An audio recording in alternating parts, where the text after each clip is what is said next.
បាទបងប្អូនថ្ងៃនេះគឺយើងមាន D350 បាទទើបតែចូលស្តុកមកទេបាទអញ្ចឹងប្រភេទនេះគឺវាប្រភេទម៉ាស៊ីនធំបាទ D350 ម៉ាស៊ីនធំហើយតទៅជាមួយនឹងមុខងារពិសេសរបស់វាគឺមានបាទខុសពី D300 បាទ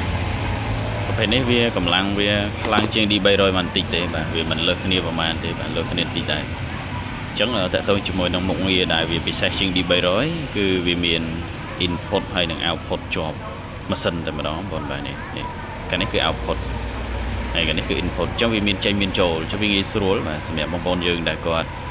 ចង់បានប្រភេទ ampli ដែល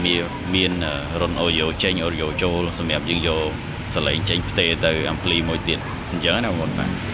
ហើយតើតើជាមួយនឹងកម្រិតគុណភាពទៅលើការច្រៀងបាទប្រភេទនេះគឺច្រៀង echo វាល្អបាទខ្ញុំបានធ្វើការតេស្តជាមួយនឹង echo របស់វាល្អបាទជាងព្រោះបាទប្រភេទនេះគឺ echo ជាងព្រោះបាទហើយសម្រាប់ភ្លើងប្រព័ន្ធភ្លើងដែលវាអាចប្រើបានគឺវាប្រើភ្លើងអង្គុយនិងភ្លើងរត់បានដូចគ្នាដែរបាទអញ្ចឹងភ្លើង VC 12V ដល់ 24V បាទភ្លើងរត់គឺ11220បាទហើយសម្រាប់បងប្អូនបាទដែលត្រូវការបាទប្រភេទនេះអាចតាក់ទងមកបាទវាមានមុខងារពិសេសបាទលើសពី D300 បាទមកកម្រិតដែរបាទអញ្ចឹងVM បាទ VM បាទVM លើ D300 បាទមាន output ស្រាប់អញ្ចឹងអត់ពិបាកបងប្អូននៅក្នុងការទិញដុំ output បន្ថែមអីទៀតទេបាទអញ្ចឹង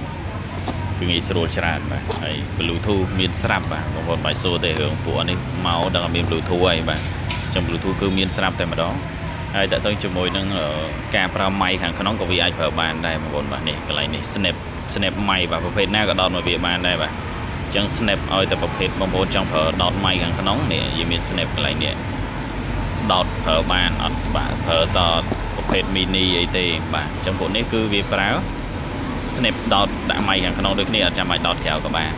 បាទអញ្ចឹងបងប្អូនមានមីក្រូល្អប្រើមួយវាបានហើយបញ្ជាក់បងប្អូនបាទវាប្រើ USB ជាមួយនឹង SD card អីប្រើបានមួយ set តែម្ដងបាទហើយតម្លៃសមរម្យទេបងប្អូនបាទមិនលើស D300 ប្រហែលទេបាទគាត់ថាវាថ្លៃជាង D300 បន្តិចដែរបាទអូខេអញ្ចឹងបងប្អូនដែលមានតម្រូវការប្រភេទ D350 បាទប្រភេទនេះគឺយើងពិសេសរបស់វានោះគឺមាន output បាទមាន input output ស្រាប់